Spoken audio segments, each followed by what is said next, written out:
Assalamualaikum warahmatullahi wabarakatuh. Waalaikumsalam warahmatullahi wabarakatuh. Selamat siang. Siang, Bu. Oke, apa kabarnya hari ini? Alhamdulillah. Oke, Bu Nungki ucapkan terima kasih kepada kalian semua sudah hadir secara sukarela pada kegiatan pada siang hari ini. Sebelum memulai kegiatan, alangkah sebaiknya kita berdoa terlebih dahulu. Pak Fadil, silakan. Sebelum memulai kegiatan pada siang hari ini, marilah kita berdoa menurut agama masing-masing. Berdoa dipersilahkan. Terima kasih Kak Fadil. Nah, sebelumnya Bu Nungki punya perkenalan singkat. Jadi nanti di sini kalian melakukan perkenalan singkat dengan menyebutkan nama dan cita-cita. Lalu nanti selanjutnya, teman yang selanjutnya itu menyebutkan nama dan cita-cita beserta nama dan cita-cita teman sebelumnya. Paham semuanya? Bu. Ya, baik. Perkenalkan, nama saya Salma Ista Hidayat. Cita-cita saya menjadi seorang dokter. Perkenalkan, saya Fanova Iza Azahra. Cita-cita saya menjadi ahli gizi dan Giska cita-citanya menjadi dokter. Di sini Bu Nungki akan menjelaskan mengenai kegiatan hari ini. Kita akan melaksanakan konseling kelompok. Nah, konseling kelompok ini berdasarkan tindak lanjut dari bimbingan yang sebelumnya sudah Bu Nungki berikan.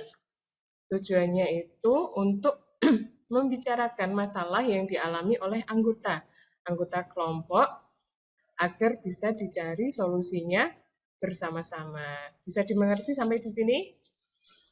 Bisa, Bu. Di dalam konseling kelompok ini juga terdapat beberapa asas. Jadi di antaranya adalah asas kesukarelaan. Yang kedua nanti ada asas keaktifan. Yang ketiga ada asas keterbukaan. Dan yang terakhir adalah yang paling penting, itu ada asas kerahasiaan. Sebelum memulai kegiatan konseling kelompok, mari kita sepakati dulu waktunya. Kalau kita lakukan selama 45 menit, bagaimana? Setuju semuanya? Setuju. Semuanya sudah siap untuk mengikuti konseling kelompok? Insya Allah. Siap. Oke, terima kasih semuanya. Nah, sebelum memulai konseling kelompok, alangkah baiknya kita membuat suatu kesepakatan terlebih dahulu.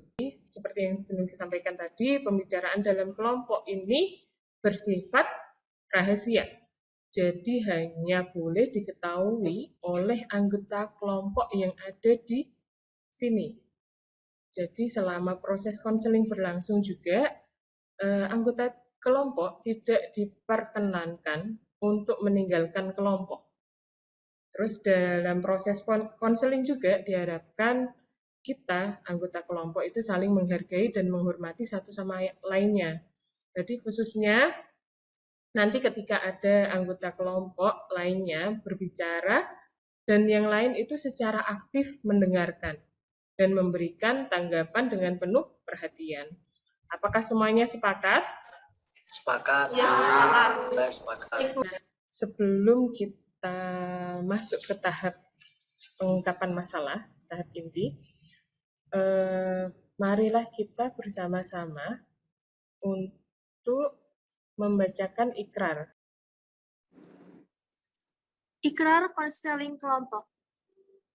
Saya Salma Egiska dengan ini menyatakan bahwa saya sanggup dan bersedia menerima, menyimpan, menjaga dan merahasiakan segala data dan keterangan lainnya yang saya terima baik dari diri saya atau dari diri siapapun yang ada dalam kelompok ini, yaitu data atau keterangan yang tidak boleh dan tidak layak diketahui oleh orang lain.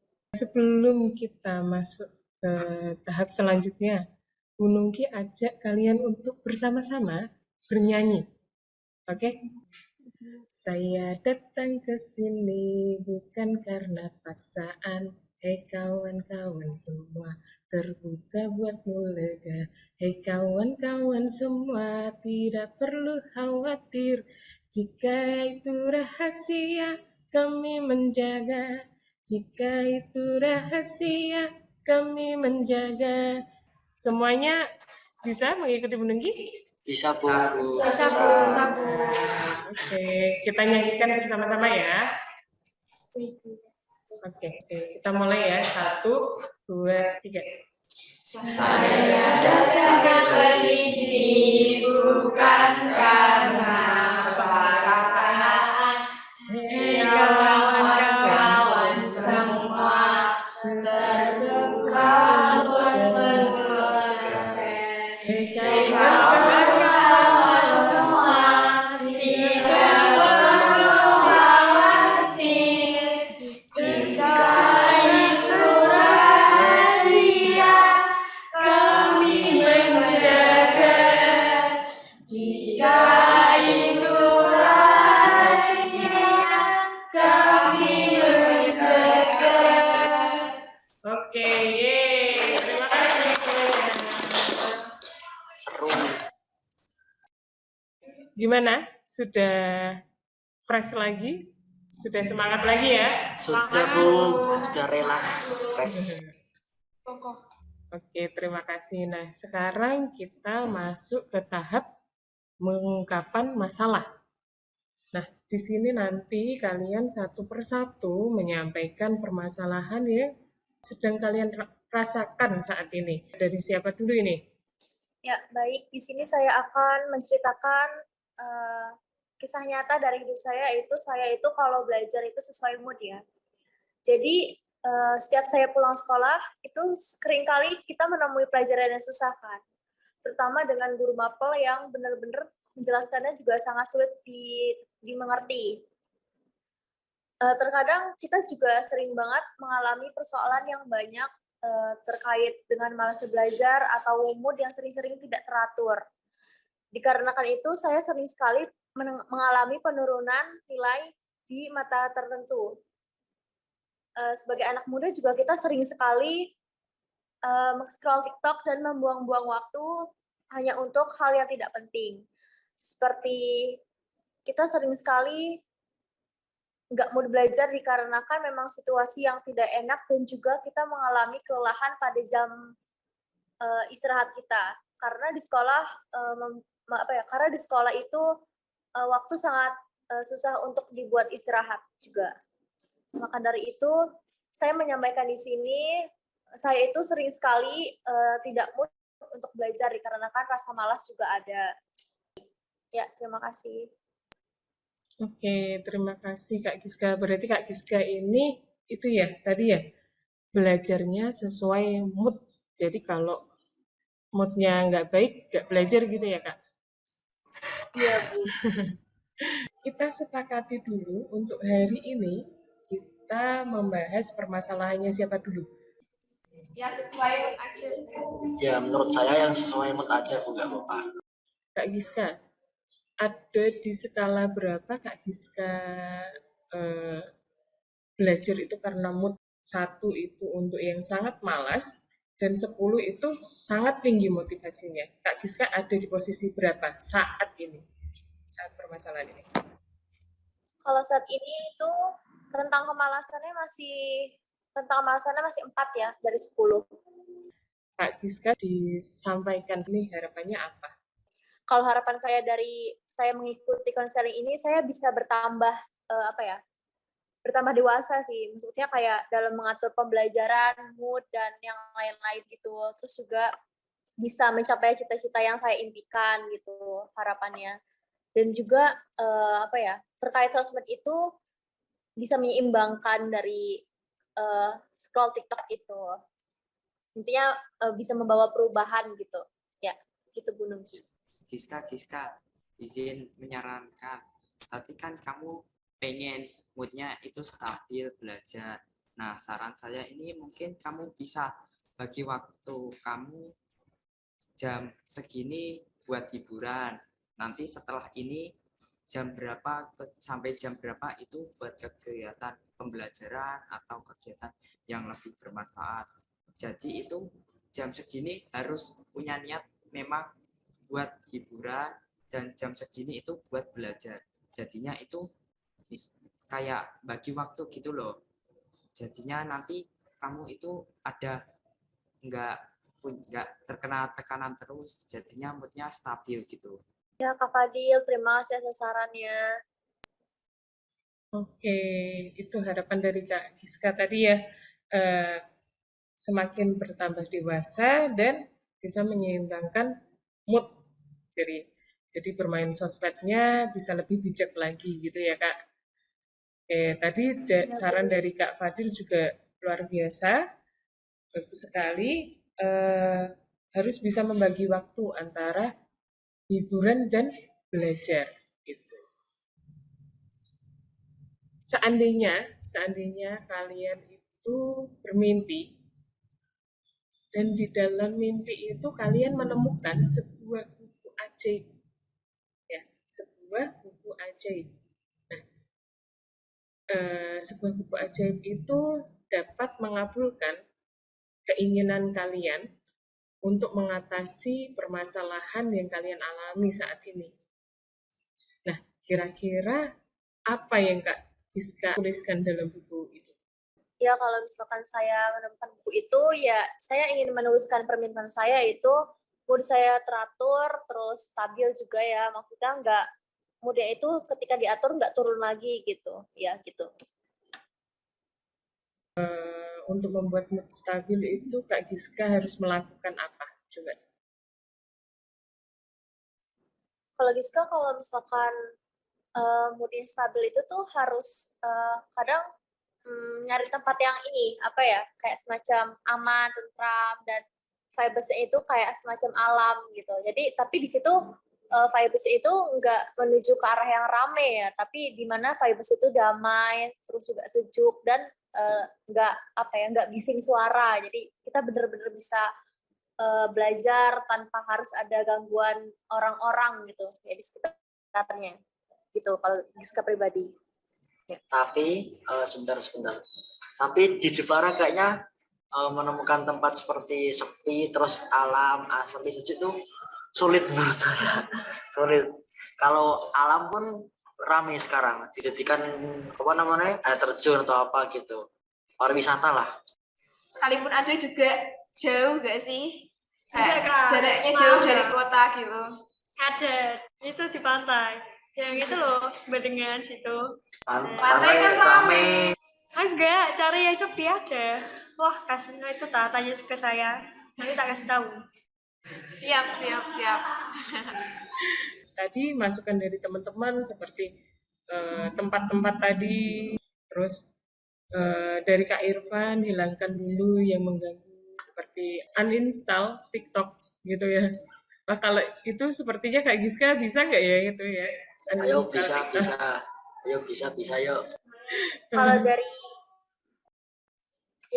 Kalau dari diri saya sendiri sih nggak bisa ya kalau menginstall TikTok, karena kita kan remaja nih, pastinya kita juga sangat suka dengan kepopuleran yang di TikTok gitu kan, sindrom TikTok gitu. Jadi agak susah Kak Irfan kalau misalkan untuk di uninstall, tapi kalau menghindari ya bisa. Kalau enggak, coba kalau kamu benar-benar nggak bisa uninstall TikTok, coba kamu bikin challenge buat diri kamu sendiri. Misal, aku pengen puasa nggak buka TikTok selama seminggu dulu gitu.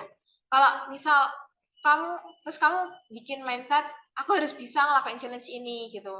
Kalau kamu udah berhasil kan, biasanya jadi kebiasaan kayak nggak maksudnya main TikToknya nggak sampai berjam-jam gitu, paling buka 15 menit terus udah gitu. Ya terima kasih. Adakah saran dan masukan dari teman-teman?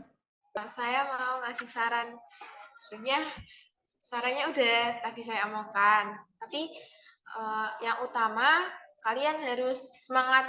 Kalau misal moodnya sedang jelek, cari kegiatan-kegiatan yang bisa bangkitin mood kalian. Jadi biar kalian bisa secepatnya ngerjain tujuan kalian gitu. Biar moodnya itu nggak jelek-jelek terus gitu, biar tetap semangat. Nah, sekarang Bu Nungki minta Kak Salma Egiska menyampaikan kesimpulan dari kegiatan hari ini dengan solusi yang sudah kita bahas bersama-sama tadi dalam kelompok ini. Coba. Kesimpulan hari ini itu pinter-pinterlah kalian dalam mengatur waktu, karena waktu itu nggak bisa diputar untuk kesekian kalinya. Itu aja, Bu. Oke, terima kasih Kak Giska. Untuk Kak Diva, bagaimana Kak Diva?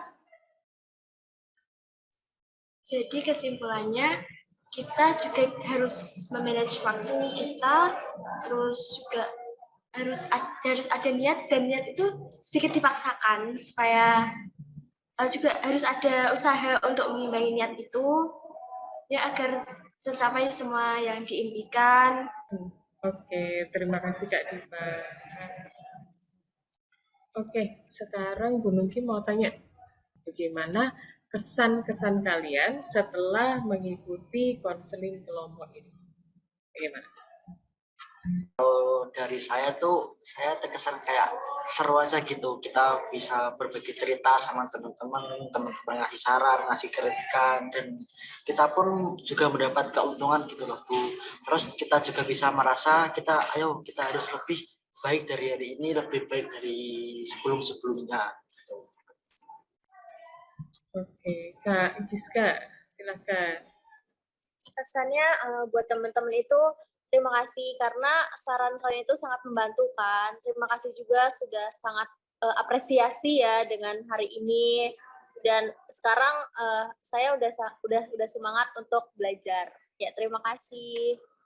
Untuk pertemuan selanjutnya nanti jika dirasa pertemuan kali ini masih ada yang ingin dibicarakan ke depannya, silahkan bisa melalui grup yang sudah dibuat, kita lakukan tindak lanjut lagi. Nanti kita adakan konseling kelompok lanjutan, atau mungkin ada yang ingin menyampaikan secara pribadi dengan Bu Nungki, boleh.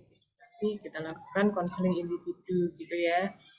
Sebelum kita akhiri kegiatan konseling kelompok pada siang hari ini, karena tadi di awal kita sudah berdoa, mari kita akhiri dengan doa juga. Silahkan kepada Kak Fadil lagi ya, Kak Fadil. Baik, setelah mengikuti kegiatan konseling hari ini, semoga bermanfaat bagi kita semua. Semoga kita dapat mencapai kesuksesan kita. Berdoa sesuai kepercayaan masing-masing. Berdoa dimulai. Berdoa selesai. Amin. Terima kasih Kak Fadil sudah memimpin doa sehingga kegiatan hari ini berjalan dengan lancar dan semoga juga bermanfaat bagi kita semua. Terima kasih semuanya. Sampai ketemu di pertemuan selanjutnya. Oke? Oke, Bu. Dadah. Jangan Terima kasih semua. bosan-bosan ya teman-teman.